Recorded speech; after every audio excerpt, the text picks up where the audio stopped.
Hello, everyone, and welcome back to another episode of Gaming Landscape Podcast. We are thrilled to have you all back for episode 8. Today, we have a lot of exciting things to talk about, and as always, here is my co host, Alumio. Hello, finally back. Let's see what's new in the gaming world, what fun new things we can discover. And how is things going in the UK? Things pretty much the same, I would say. Not too exciting. Okay, well, has it been raining? Been a lot of heat recently. Oh, Although surprisingly today, is a massive downpour, like a bunch of rain. okay. Other than that, before that, it was a lot of heat. Okay. I mean, every time I visit the UK, I think it's always raining one of the days I'm there. Like always. Yeah, it's pretty normal. Okay. I guess that's how it is to be in the ocean on a very big island. Yeah. Okay. Well, for today we have 4 exciting topics, and I think we should just go directly into the first topics. So let's get ahead. For the first topic, we're going to talk about Guild Wars 2 and the new expansion called End of Dragons. The reason for why we're going to talk about it is because the ArenaNet studios have, well, I think it's just called ArenaNet, but they called it a studio update. And they have done a very big update, like telling people what's going on, because they have been really quiet recently. And now finally they open the doors and tell us what is going on. And they gave us a big post, like telling a lot of things. And Alumio, are you ready to go through this very exciting news? Yeah, let's do it. Awesome. Because first of all, they have said that they are working on the new expansion End of Dragons, and they are really focused on it, but because of, this world situation, it's delayed. So it's gonna be delayed from late 2021 till late 2022.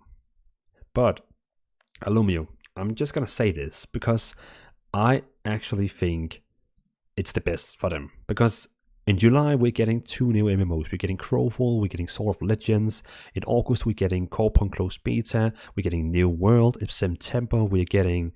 There was a new MMO coming September that just totally passed out of my head, but no mind. And in November, we are getting.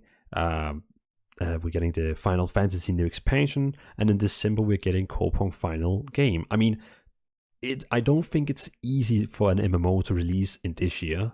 So for me personally, I think it's okay they are waiting to 2022. But how do you feel about it? Do you think it would be fitting in with all these other MMOs, or do you think it's also okay to wait? I think in the current situation, it's perfectly fine to wait. You could debate it both ways. You could go with the fact that there's a bunch of new things coming out, either expansions or big patches or completely new MMOs.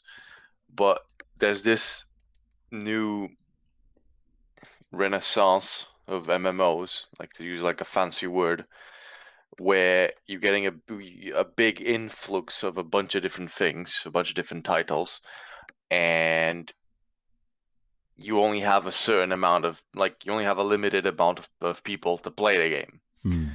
Um, some new games some of the new ones will grab people like part of the community, and that part will stick to that game for a while. The major part will move around between those new ones. We'll try them out, all of them out. But you will have the people like the stragglers that stick to the MMO that they try. So you get to a point, or at least there's the possibility that you get to a point where the population that you want to play your game gets diluted across all the other ones. Yeah.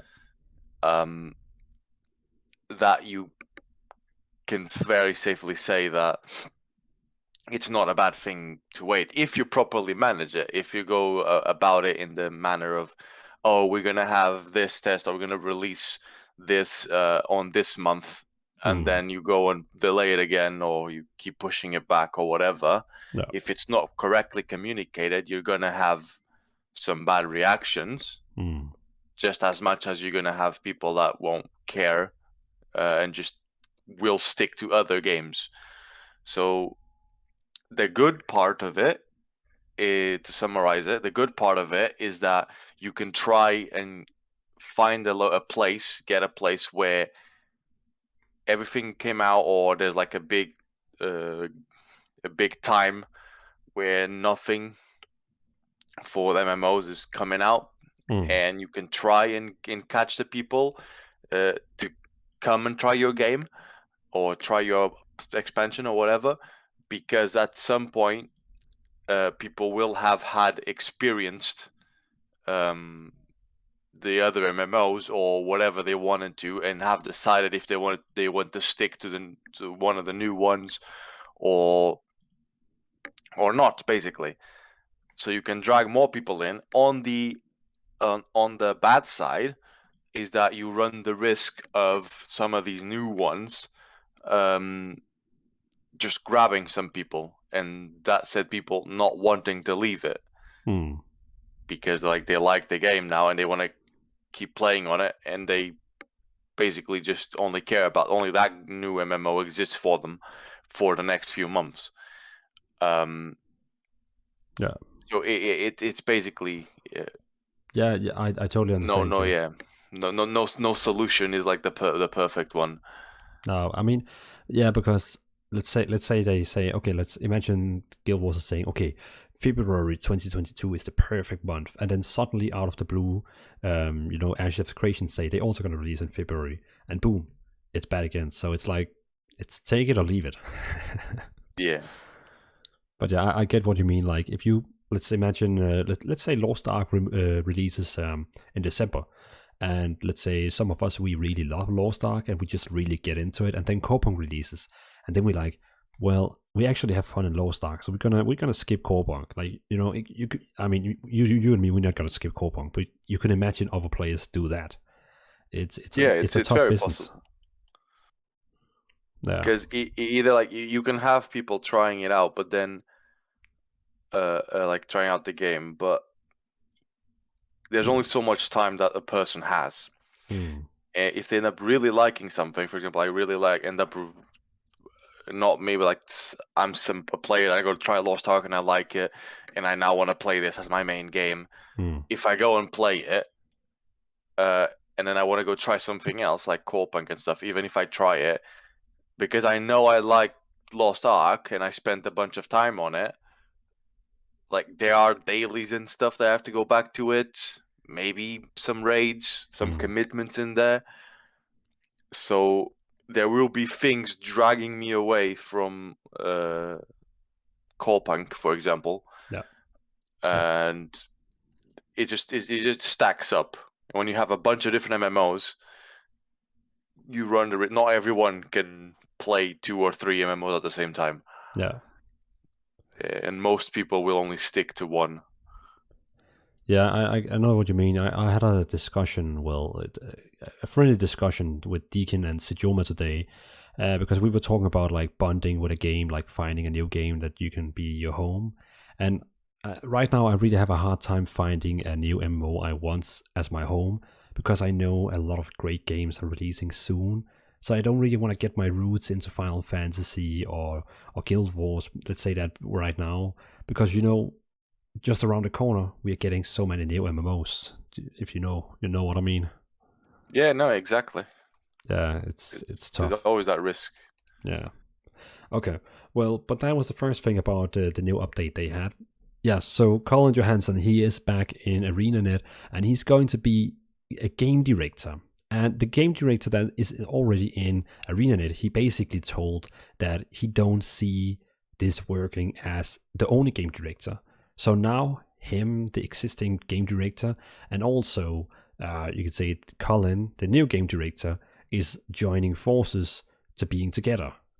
And it's kind of interesting, because now they have 2 game directors, like focusing on the game, making the game better, but at the same time they also introduced another person which is like super popular in the community, called Josh Grouch Davis, which is also going to help with the game. And so they are bringing back a lot of veterans from the old days in ArenaNet, which actually it sounds like they are the key persons to why Guild Wars was big in the old times, and now Guild Wars is getting like big again with these people. So it sounds like, imagine it was Blizzard with all the people who left the company, the original one making World of Warcraft and stuff like that. They left the company, as we know, and now they're coming back. It would be the same here. I mean, it is the same here. It's all the OGs coming back and saying, hey, let's take Guild Wars and make it the best it ever was. Like, I mean, Okay. you must have to admit it's a little bit hype to hear that. Well, yeah, if you're part of the community and like the people that you hear, like the OGs, the people that made the game, like the original stuff, the original things. I don't know if Guild Wars was like it came out and it was garbage for a bunch of time, and like now the current people are the ones that over time made it good or whatever. I don't know that ratio of like release to present day, how good and bad it was. But if you're part of the community and you're dedicated to it, and you hear that some of the original people, if to you that's a good thing, because if to you the launch of Guild Wars, the initial stages were something good for you, I would imagine fairly easily that this is potentially good news for you, a reason for you to get excited, as that could mean some design choices or some game ideology, some like development ideologies come back, if any of them disappeared. I don't know the state again. But it could mean that some of them come back with those people, which means that there can be the potential of going forward that new things go in a different direction of what they currently are, or go back to their roots and approach things in the way that you used to enjoy it. I don't know, but there is definitely that chance, and there's that mindset, I assume, for a lot of people that are happy with these news, that something really good can come out of it for the game that they love. Yeah, and you can say Colin Johansson is going to be a game director together with the game director they have right now, who calls himself JT, and Josh Grouch Davis is going to help with the with updating the live game, because they have kind of admitted that when they focus on new patches and updates, they kind of forget the game today.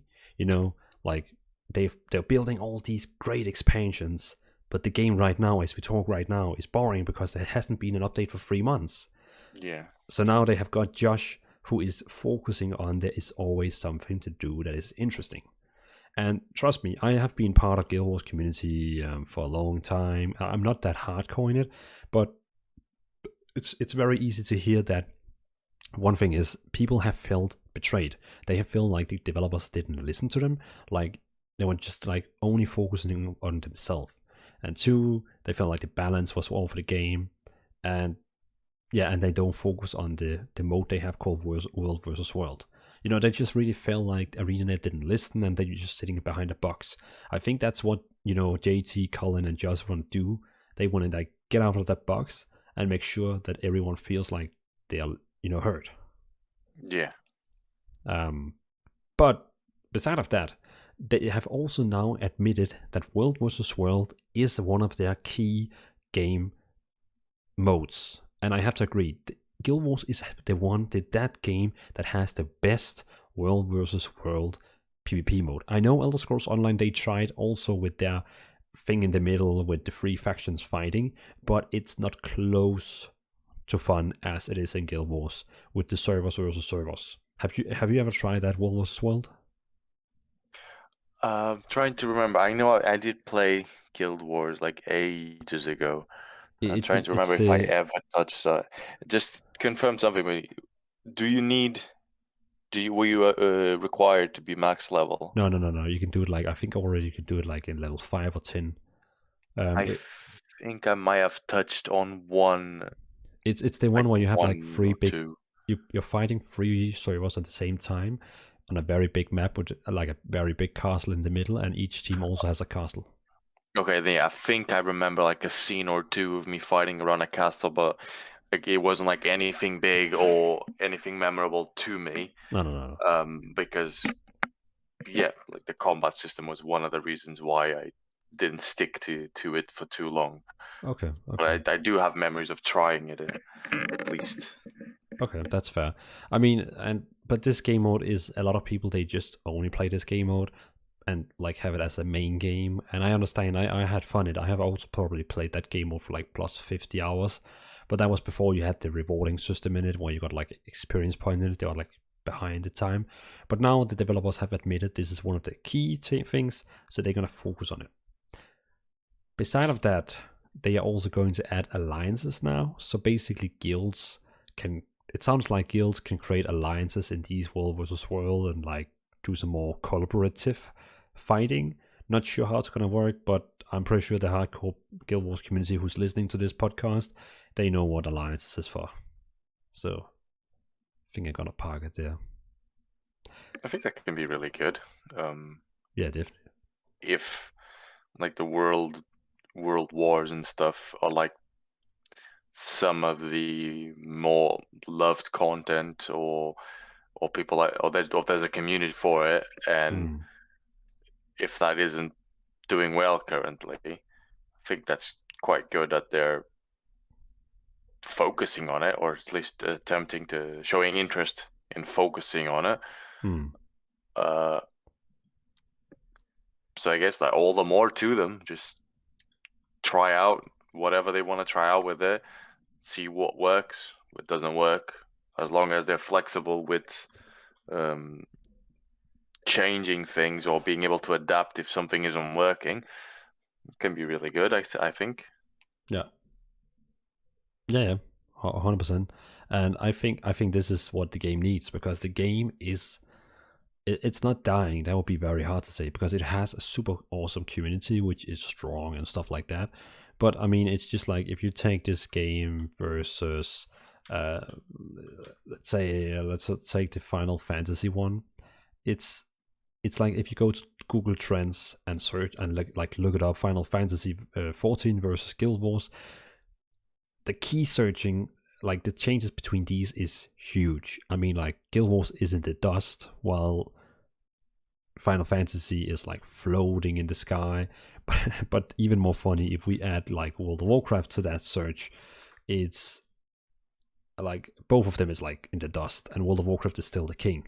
Funny enough, but still, Guild Wars 2 is all the way in the bottom. But I really think personally that all these updates, focus on the game, the new expansion can make Guild Wars be up among these two giants because I think the game deserves to be up there with the best games. But yeah, I mean, fingers crossed. Let's see what's happening in the future. I guess that's the only thing we can do. Yeah. Okay. Well, any last comments on this before we jump to the next topic? No, I think that's quite like a decent overview of it and what to expect. Yeah. Okay, let's get on with it. So going to the second topic, we're going to talk about a game which we have talked about a lot on this podcast, but now we're going to mention it again because we are going to talk about Swords of Legends Online, which is a game that Alumio have confirmed he's not going to play. I will probably going to play it no matter what. But for the reason for why we're going to talk about it is because the game has finally revealed a release date and it is actually on this Friday. So, if you're looking for a new MMORPG in a, I don't know, Japanese, Chinese style, and you want dungeons, raids, PvP, all those sort of things, you can, I mean, pre-order the game now and play it on this Friday, the 9th July. If you pre-order the game now, you can go into the game and do a name reservation. So you can basically log into the game and then, I mean, yeah, log into the game and then you can create your character and reserve your name. I mean, I guess that's pretty cool. So when the game actually releases, you have your character ready. So Alumio, are you hyped about the game releasing on Friday? I think you got yourself your answer when you when you introduced the topic. Yeah. I'm excited for the people like that like it, and I hope they enjoy it. like again, it's nothing against the game. It's just the theme, like the Eastern theme, is just something that doesn't click with me. Hmm. So it's very unlikely that I'll try it out. I mean, that's fine. Everyone is to everything. I mean, that's the same with me.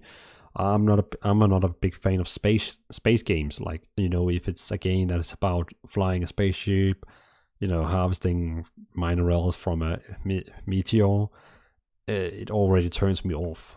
I don't know how you have it with space games. Uh it's a bit, how do I put it? Space games, if it's pure space, just ship to ship interactions, like you drive a ship to go mine an asteroid, you drive a ship around, it's just ship, ship, ship. Hmm. It's not something for me as well. Like theme wise, if you got a section where you're disembarking from the ship and you're doing something else besides just constant ship, Yeah. then I can very well give it a proper try, since there's more to the game than just ship, ship, ship, ship. Yeah. Um, it isn't like a typical uh, like theme that I see in multiplayer games, at least from my anecdotal knowledge. Because what you have that's like multiplayer, that's like ships, and you can disembark out as well. You have what um, Destiny is a little bit, although you don't really do anything with the ship. It's just like a loading screen. Uh, Yeah. It's Maybe Star Wars, The Old Republic. I don't know if it has any actual ship thing. what about that space game that was really bad at start, but now today No Man's Sky. I mean, in No Man's It, Sky, you basically can build your own space station, your spaceships, and you can go around on the Earth. yeah, but isn't that mainly just a single player game?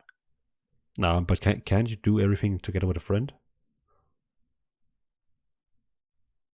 I I think I Maybe think you can. maybe not. I think at the start you didn't have it. I think at the start you didn't have multiplayer. Maybe now, maybe you do now. And I did think they did some ship upgrades.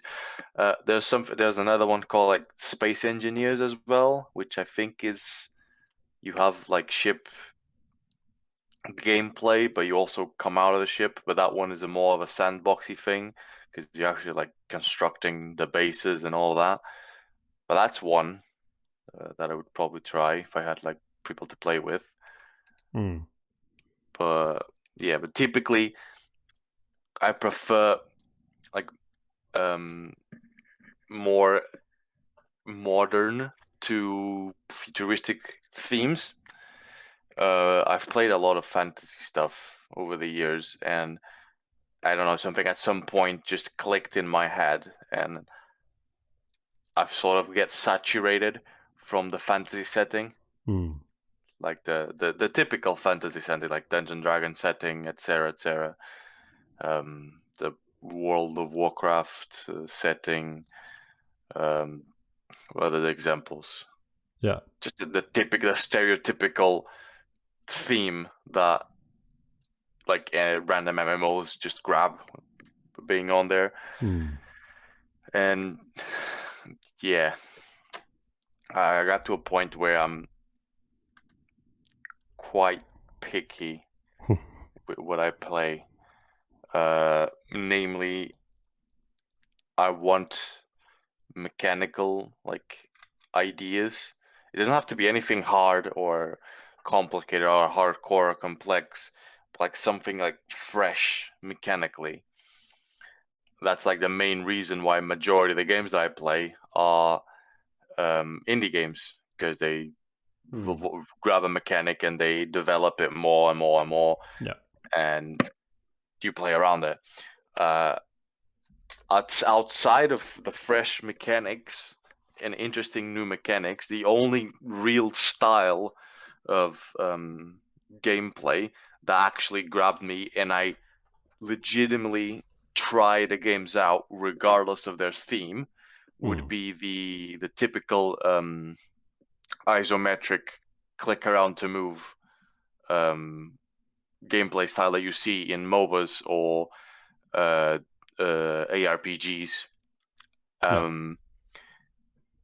Also, in the same manner, like the variations that you could find in Battlerite, for example, with like WASD movement. That's those specific styles of gameplay are the ones that I actually try out any game that I find that that I come upon, regardless of their theme. Because it's just something, I don't know why, it's something that I feel more immersed on that level. I know that sounds weird because on a 3D game, typically most people would say they're more immersed on a 3D game, being able to look at the horizon and like seeing things in the horizon, and that being one of the main points. But I don't know, I just feel myself more immersed in the games like that purely because when I'm playing something, I don't put myself as the character, but I see myself. This is very weird to describe and how to properly describe it because I've never had to word it before. But I've sort of, my immersion comes from the fact of being able to be. It's like that saying, I wish I was a fly on the wall, like right now, to like see what's going on. Like my immersion comes from the fact of being able to feel like I'm there somewhere in the world and I'm witnessing the things happening, and even if I'm the one, even if I'm controlling a character, but that's my immersion level. So games with isometric views, with a top-down bird eye view, provide me with a better reach of what I'm being able to see. Yeah. And usually, yeah. So you wanna watch a journey instead of right. I mean, yeah, you don't want to be the hero who saves the world. You want to watch the hero save the world. Yeah, and even if I'm the one playing the character, like Yeah. there's a disconnect in my head of me being the character, Yeah. and actually I'm just enjoying the like seeing thing and doing the activities, but not as me being the character, but it's just a step that's needed, which I still enjoy, and I really like the combat because it's one of the reasons being it's the combat that I've grew up with mainly with ARPGs and MOBAs. So that's another incentive. But also the fact of, oh, I lost my train of thought there. I was exactly gonna say, but I think it's the fact that these types of games, I find them more reactionary as well, and it's also the fact that if I really want to, I can a lot for myself personally. I can a lot easier disconnect my brain from doing the activities while I'm watching something else. If I have two monitors, so I can watch a TV show or watch some conversation happening and tap out and interact sometimes if I need to. I find it a lot more relaxing, more freeing in this type of game than in the 3D one. And I think one of the main points is the fact that it is two-dimensional on the what I'm looking at. So controlling the camera is just smacking the corners of the monitor with the like mouse cursor, and the camera moves 2D, like two-dimensionally. While on the 3D, I am moving the mouse a lot more because it's an actual camera. Like an actual camera, you can look up, you can look down. It isn't just panning the screen. So I don't, yeah. I'm just rambling on and on, but yeah, I'll just cut off the rambling and I get more immersed in top-down views. I get what you mean. I get what you mean. Yeah, I'm not Uh, the same as you, not same as you. You know, I enjoy games like World of Warcraft where you have to like look around, you are the character. But at the same time, I really enjoy games like Diablo. So for me, it's a mix. I like both, and shooter games also sometimes are interesting. Um, but okay, back to Sword of Legends Online. It's releasing on July 9th, which is on Friday. Wasn't it on Friday? It's on Friday. And, you know, if you're into new MMOs, go ahead, get the game. It's not that expensive. So, go in, have fun, and play the game. I guess we can close then that one. Yeah, I made that topic a lot longer and a lot not about the topic. Well, now we know everything about your gaming preferences. Because I know the fact that a lot of the games we talk about, it ends up with me being, I don't like it. I'm not gonna try it. And then it like comes across like a bit. What does he like? Why is he so picky with the things? I mean, we can't all like every podcast show needs a guy who always like disliked other games, and then sometimes you get like very surprised over the game. So that's good. That's a good thing. But okay, let's jump on to the next topic because that one has a lot of more spicy in it. Okay, till the third topic, we're going to talk about Crowfall. So Crowfall is releasing in its final version on the July 6th, which is actually on this Tuesday. If you don't know Crowfall, it's a game that was on Kickstarter back in 2015 and they raised $1.7 million. It's a lot of money. And you could probably say they kind of promised that the game would be out earlier, but now it's coming in 2021 on the 6th July. And I mean, I guess we're going to say better late than sorry, or better late than never, So now we're getting Crowfall, which is an MMORPG, and it's kind of different because this game is not about going in, questing, getting up in level, and doing dungeons, raids, all that. This game is about pure PvP. You go in, you level up your character, and then you go directly into all these server realms, like these universes where each faction is fighting over different castles. So, like when you go to the first tier, you play these three different factions which have a very big castle war about who has most castle, most points, wins the season. Then you go to the next level, which is the end game, and there you don't have factions. That's all about guilds. Basically, they are saying this is the Crowfall, not Crowfall, sorry. This is Game of Thrones. This is the Game of Thrones game. Like, the developers said that themselves. It has nothing to do with the Game of Thrones, but they're saying because all these guilds are basically king houses, and they want to capture all these castles and have the big and create alliances and all that. So basically, it's an open world game. It's an MMO, and you play all these different classes, races, and you fight against other guilds to capture the world and be the top guild in the world. I mean, it sounds pretty cool. Yeah, but again, it's releasing on July 6th, and Lumio, it's your time to talk. Have you played Crowfall, or have you actually have you had any interest in the game? I think I've heard about it like a few times in passing, but it has definitely been a game that I personally did not come across directly, Hmm. nor did I have like the big interest to look out for it, like actually go look for it on my own. Hmm. Because I know, and you can correct me if I'm wrong, then the understanding that I have of it is that it's very, if not purely PvP focus, like being the big part of it, sort of like how um, Albion to some degree has a big focus on PvP as well. I know they shifted over the years to PvE a bit more, so like with the dungeons and stuff. And if you really wanted to, you could just be a gatherer, crafter, etc., and not touch PvP as much.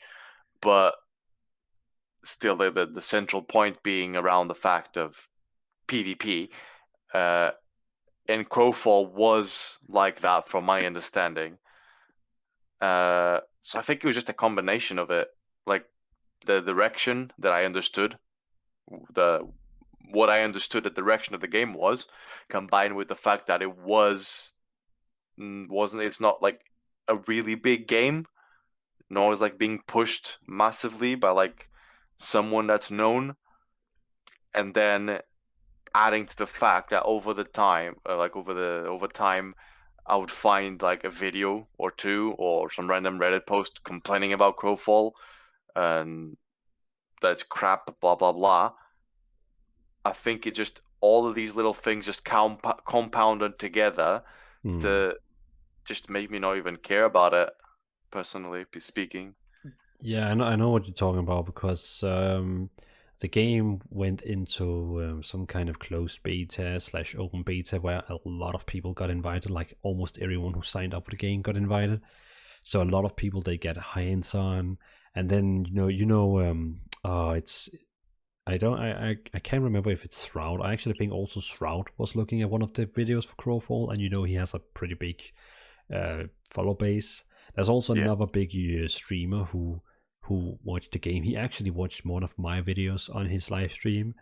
It was kind of fun.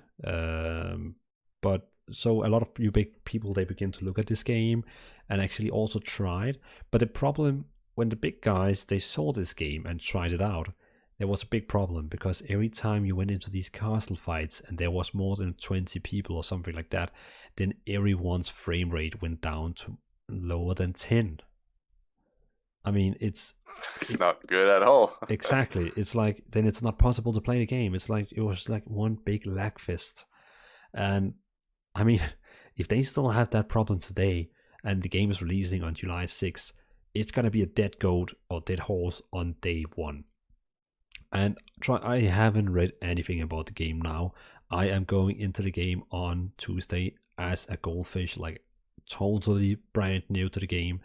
I know I played the closed beta a lot, alpha, everything like that, because I pre-ordered the game. I actually backed it up, so that means I had access to everything. But now I'm going in with a fresh mind, ignoring all the bad things from the past, and looking at it as a new game. But I agree with you, Alumio. This game is only about PvP. The only PvE they have is some roaming monsters around the world, but that is everything. They don't have dungeons, stuff like that in Albion. So this is purely castle war. Purely.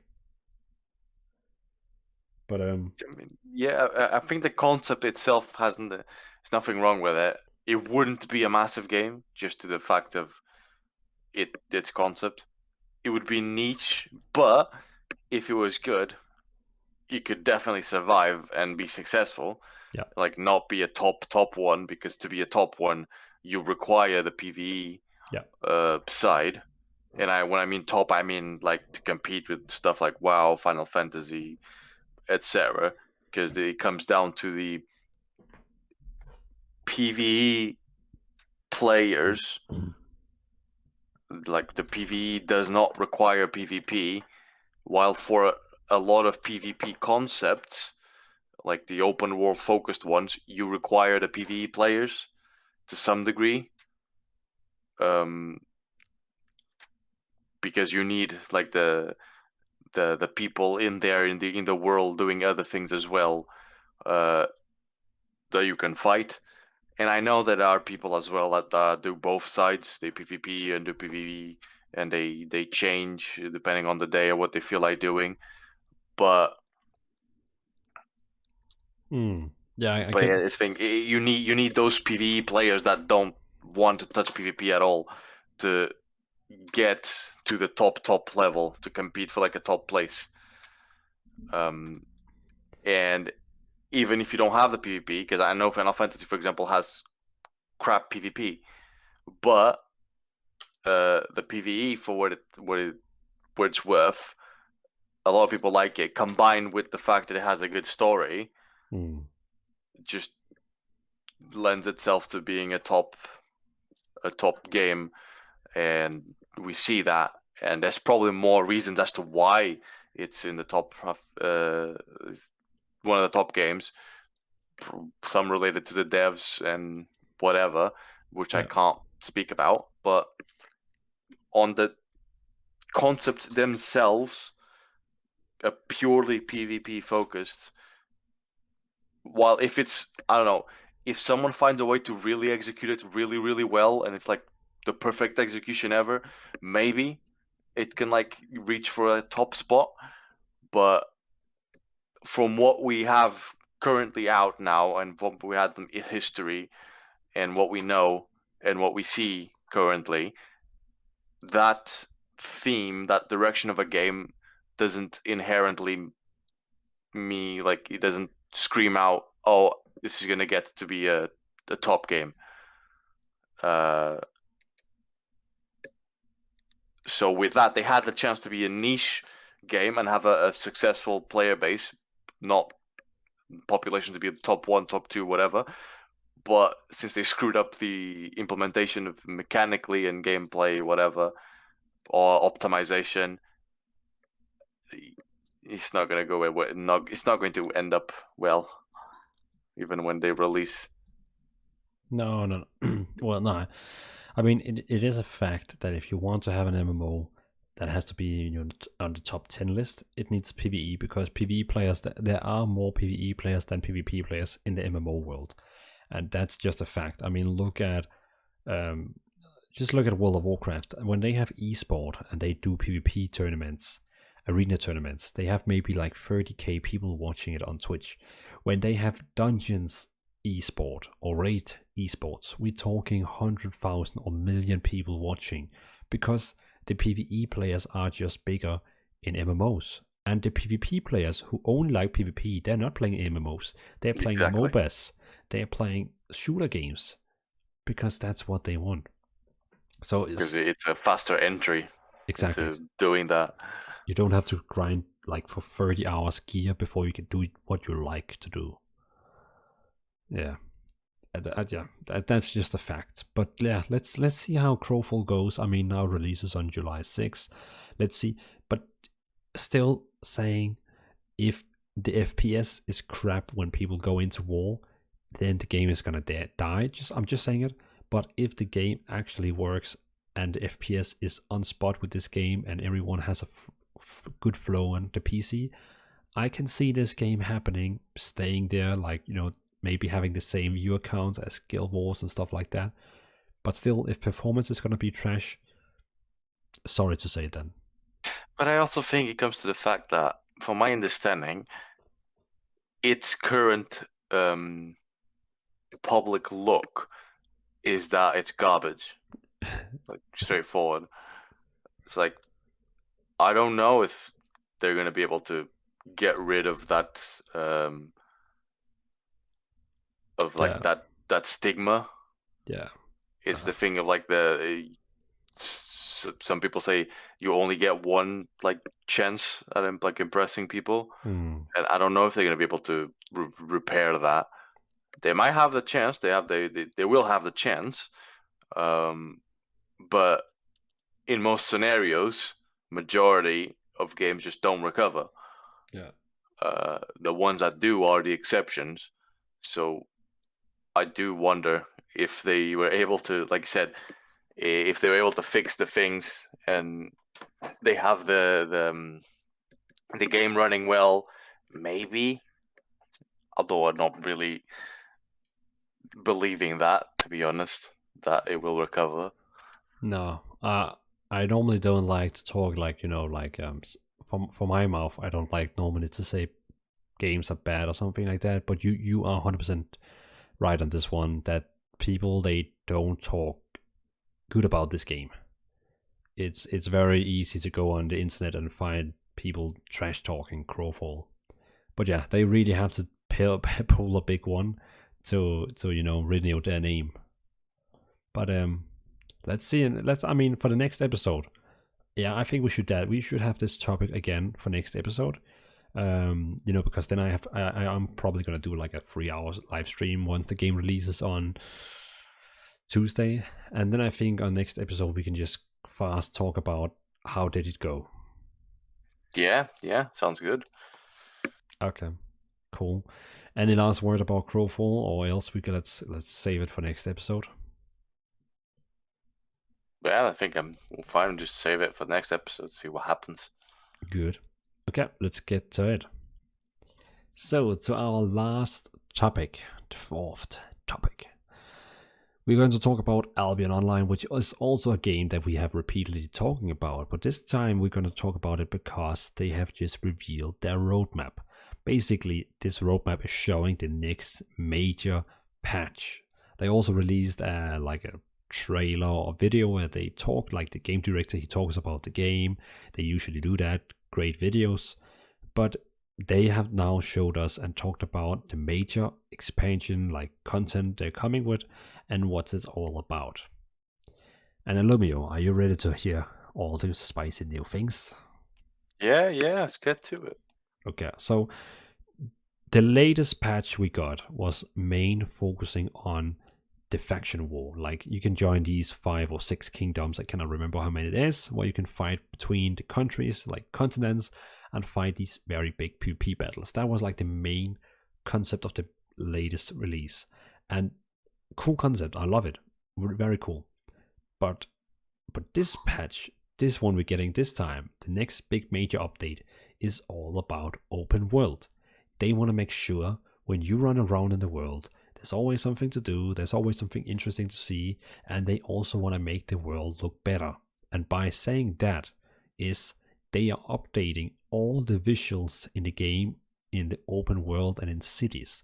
So basically they show a screenshot of one of the cities we already have right now, and on that picture it actually looks like, you know, a newer game. It looks like a great detailed game. You know, when Albion Online released in back in the days, it was very scrapped in the graphics because that was the charm it had. Like that was the lowish poly type game. Exactly. But now with the screenshot they showed us on the new world, it's very detailed world. It's actually like it's like getting on the World of Warcraft level now with the cartoon. And I only think it's a matter of time before they then begin to update the visuals of the characters, then update the visual of the gear. I think they are stepping up their game now and saying we don't want to be this game that looks like an old game.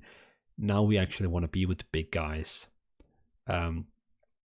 So, you know, yeah, we could say point one for this big update is visual update, which I'm a big fan of, personally. I think that's really good. And I know, like, bringing a comparison, and I know like Core Punk and Lost Ark aren't really like the how to put it, like a straight up competition in the style of gameplay, like game speed and what they try to achieve as a game. But you can't, like the basic public image, you can't avoid the first looks, assuming, like, comparing between them at the first glance, just to the fact that they're all isometric.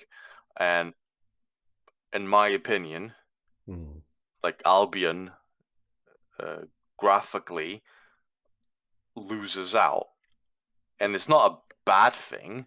Like the graphics are not bad.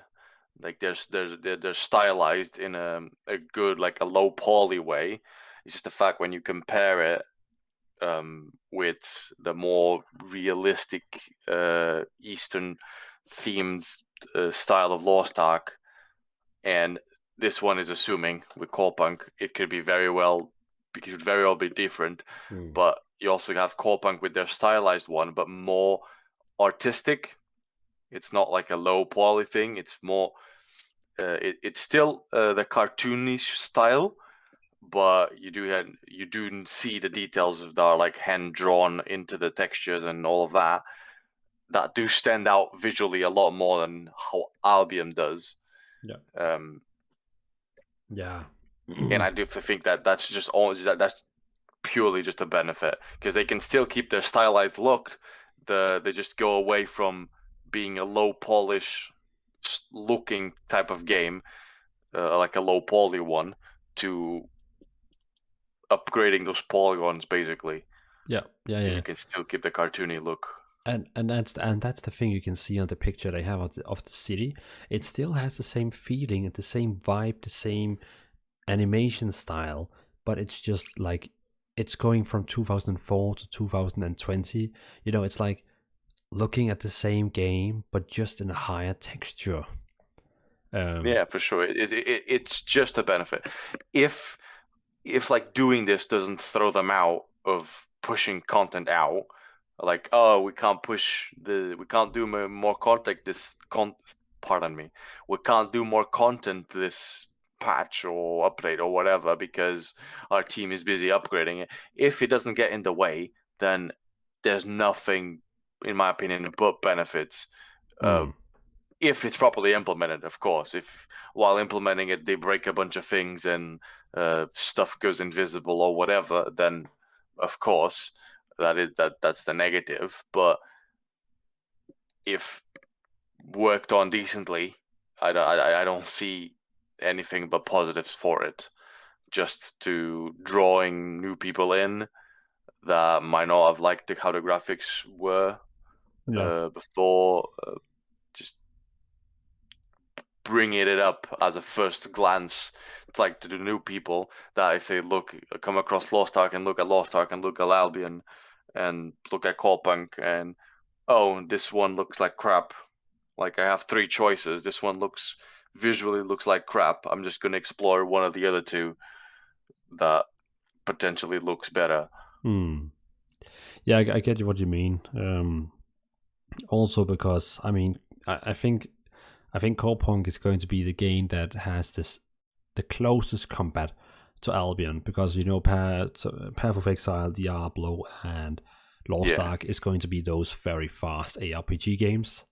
And yeah, Corpunk and Albion is going to have the same, that you right click on the target, it moves to the target, it attacks the target, you use a spell, it uses the spell and the target. It's very boom, boom, boom, like a MOBA. slower, like a slower pace. Yeah, Yeah. But yeah, definitely, it's gonna, like, if you take Albion now and Corpunk and put them together next to each other, we know what the majority will say. Okay, that game looks better. For example, Corpunk. But okay, yeah, but that's, I think it's a good thing that Albion, they are now focusing on, of course, updating the visuals in the game. Beside of that, also, as I mentioned, they are updating all the open world stuff. This patch is all about open world. They want to make open world more fun, more things to do, etc., etc. It's gonna be and great. have they given out examples? Sorry for cutting in. Have they given out like examples?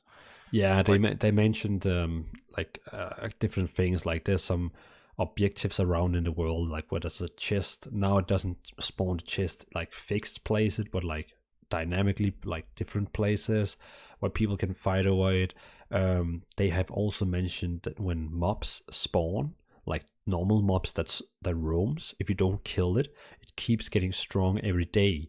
And if you don't kill it, like let's say there's a zone where no one has been there for 5 days, then the mobs just get stronger, stronger, stronger, stronger, and then you have a new like a new layer of the map you can put on, where you can see which zones are the strongest mobs. And then you can see, oh my god, there's a zone over here which is totally red. That means no one has been there for ages, and now the monsters over there are like insane strong, but so rewarding.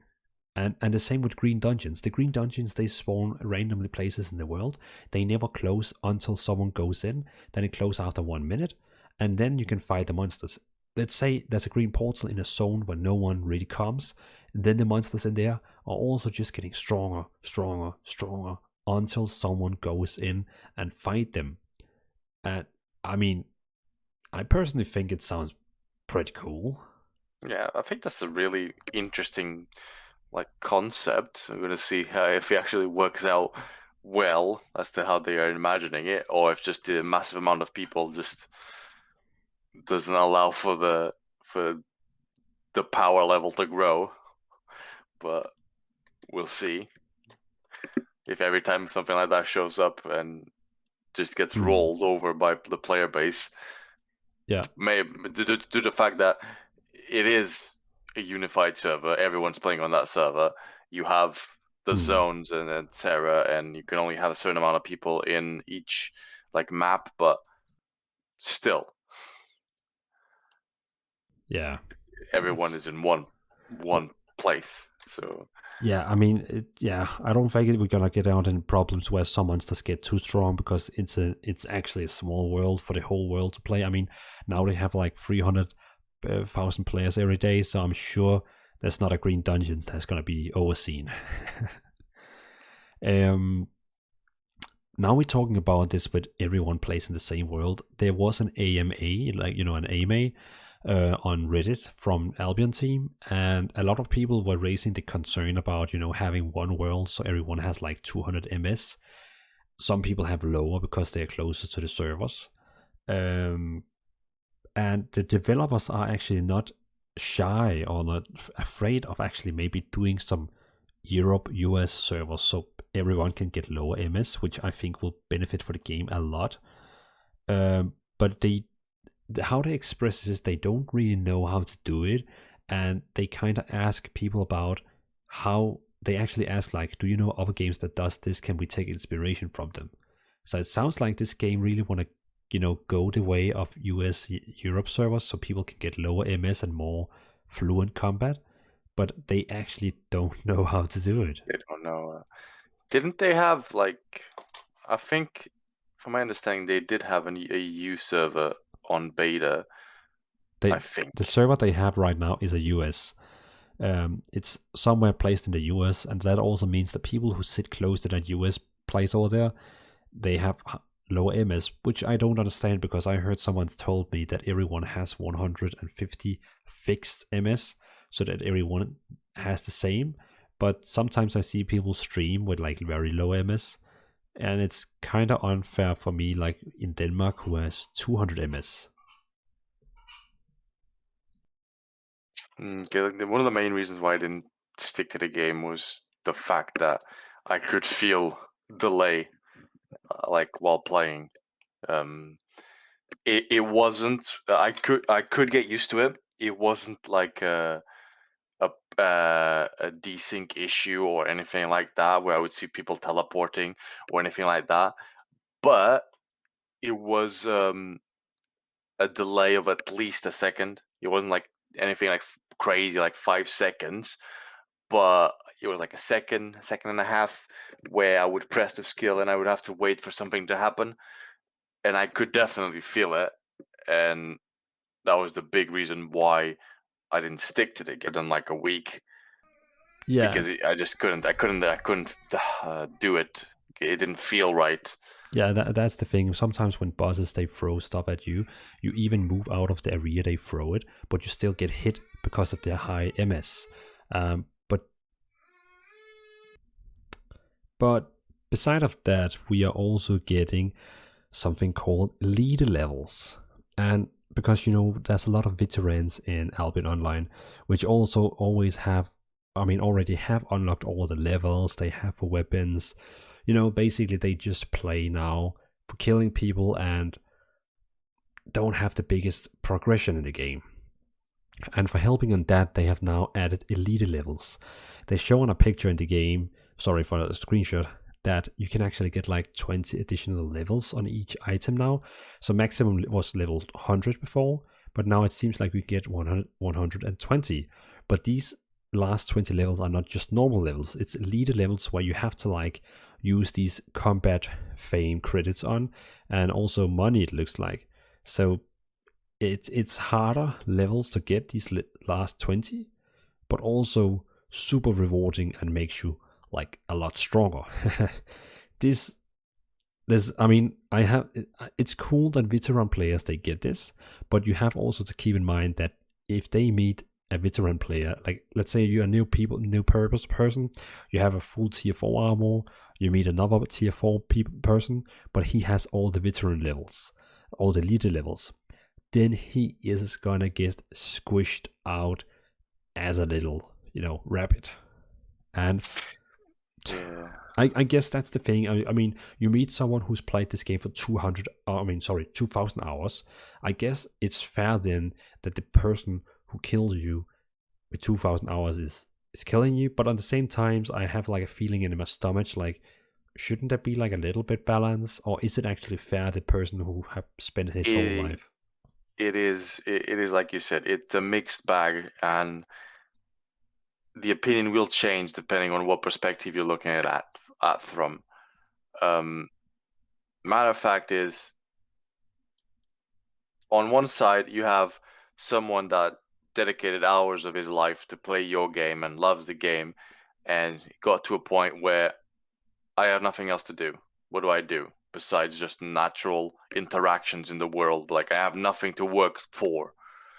Um, and that introduction of those like hard to get levels that you get an actual benefit out of, uh, an actual power benefit for that person, that's really good.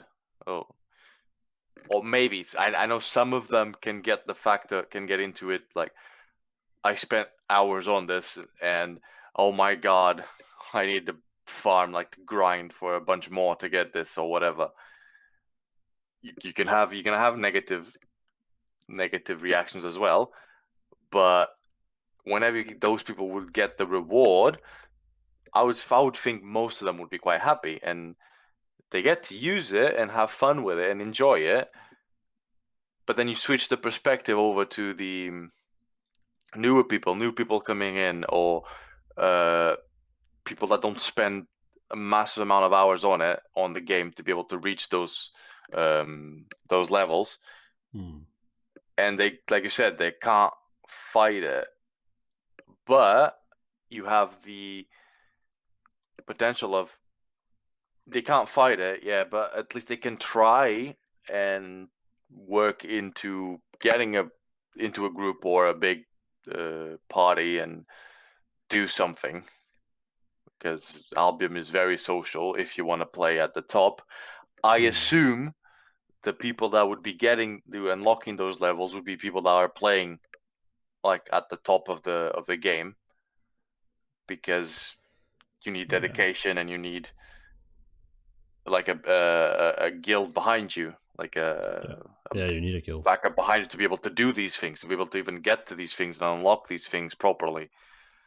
So I think it evens out where, yeah, you'll probably like those people will probably come across some lower average people and just stomp them.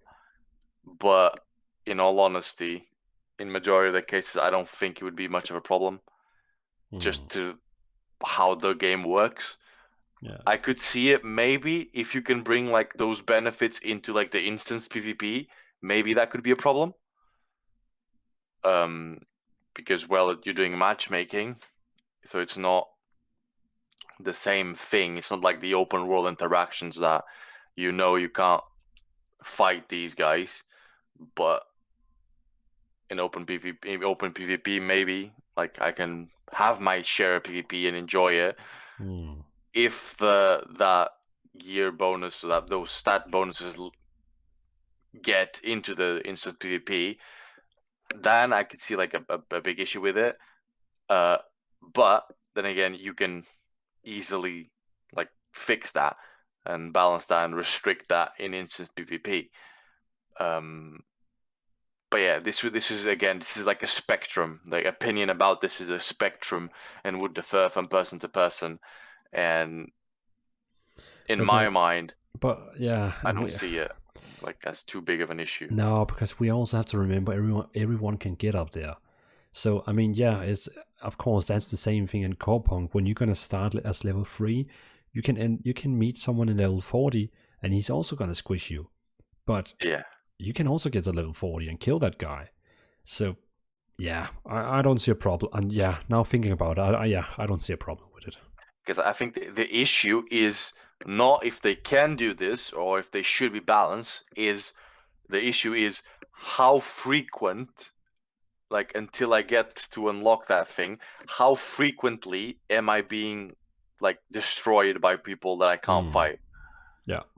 If it's something that's like really frequent, then yeah, you have a problem or potential problem or something that you at least like have to look at. Yeah. If it's not something that's frequent, then there really isn't an issue. Nah. Yeah. I guess we'll see. But still, it's a cool thing that they add this for elite players, so they have something new to grind. Definitely. I mean, you have to admit that. No, yeah, it's for the purpose of adding it as an incentive for the people that have played the game for ages, and now there's something new that actually gives them power that they can work towards again. Yes, it's really good. Mm. Power creep discussions are a whole different thing, and Yeah. it's very dependent. And the game, like with Albion being such a social, like social politics Mm. game in the open world scene, uh, it's not like black and white.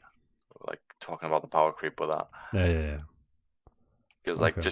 just as you can get like someone with power with those things unlocked that has really good stats now, Yeah. you can happen that some other guilds just alliances over and just rolls them over with numbers. Mm. It's yeah, it's not black and white conversation. No, no. Okay. Well, and for the last thing I have about Albion is that they, in the trailer they showed, the last 10 seconds, they showed something very quick and just ended the video. And he was like, thank you everyone for watching. And then he said, now kick everybody out. And, and he like looked kind of weird in the face. And what happened then was that we saw a very fast clip in Albion with a guy having some kind of fist weapon on, doing kicks with the feet and jumping up in the air, spinning around, and stomping down in the ground. And then it ended. Yeah, so you're getting a martial weapon, like a martial artist weapon. Exactly, exactly. It sounds like we're getting a new weapon class, and that means, well, it could be two things. It could either be one of an addition weapon to one. No, that cannot be. It has to be a new weapon class. Like we have axe, sword, bow, mace, all that. It has to be a new weapon class in there with, again, they need to add a new weapon for each of the skins so you can see items. So it's probably going to be one new main class like axe and stuff like that. But of course, each of the main classes has then 9 weapons under them, about 9, something like that. So Yeah, if it's like that, if it ends up coming out like that, then that's really big. Yeah, I think that could shake up like yeah, what's that being would used and what's tried. yeah, that would shake up the whole meta, and it's also very exciting just to see all. I mean, I can't wait to get on hands with the test server and test that class. It excites me. Yeah, and you'll for sure have like, and sorry for Yeah, cutting it again. come on. You'll for sure have like a bunch of people happy just for the fact that they Hmm. can like now punch and kick people and like, be an actual martial artist properly. Yeah, I have seen a lot of people requesting a monk, and basically they're getting a monk now. Yeah, that's really good. And maybe they get if it ends up being like you said, where it comes out the main weapon and then several below it uh, that like behave differently, then even more so because they can get different types of monks. So it's not just one. Yeah, this is gonna be interesting because right now they have like magic weapons. Then they have these nature weapons. Like under nature weapons, you have like bow, spear, um, uh, and then you have like the physical weapons where you have like sword, mace, axe. I mean, it could either be one of those sub weapons where you just have like it's the one weapon. It has all the same basic skills, but each of the 9 weapons in there just have different spells. Or it could even be a new major weapon which opens up like many weapons under it, like one for monk, one for martial artist, like one for kung fu, one for Yeah, samurai. I mean, this could either be like a small thing, or it could become like a huge thing. there's definitely potential there. We're gonna have to see when it comes out, like how it actually behaves. Wow. I mean, imagine if they come with like a monk healer, like a Windwalker monk from World of Warcraft, then I will be screaming. Wow. Okay, I'm excited. Let's see what the future. I mean, we will bring this topic up again once we get more, but I think we still have to wait a couple of months before this update comes out. So it's gonna be a topic we're probably gonna cover maybe in Christmas or something like that. Okay. Well, exciting times. Guild Wars is evolving. Albion Online is evolving, Crowfall is releasing on Tuesday, and Sword of Legends is releasing on Friday. What a week we're gonna go in next week. I mean, whoa. So, Lumio, before we wrap this show up, do you have anything else to say to all the awesome listeners? Yeah, well, thank you for listening. It's not really like much specific to say. From my side, I came in not expecting anything big. Came out of it with some interesting info pieces, and looking forward to see what comes out of some of them, especially like the Albion one. See how it like behaves. Yeah, and we'll see. Cool. Yeah, I agree. It's going to be fun to see what they're going to do with servers in the future, visuals, classes, all that. Very exciting. But everyone who's listening or even watching this on YouTube, thanks for listening, thanks for watching. You know where to find us. You can find me on youtube.com/DvalinDK. And also, well, that's actually where you can find me. And if you want to chat with Illumio, you can find him on the official Corepunk Discord. Don't worry, you will find him in chat. He will be there. And else, thanks for listening. Thanks for watching. And you can, of course, as always, you can find this podcast on YouTube, Spotify, iTunes, Google Play, and a lot of other podcasts places. Thanks for watching. Thanks for listening. And thanks again, Illumio, for being here as my co-host.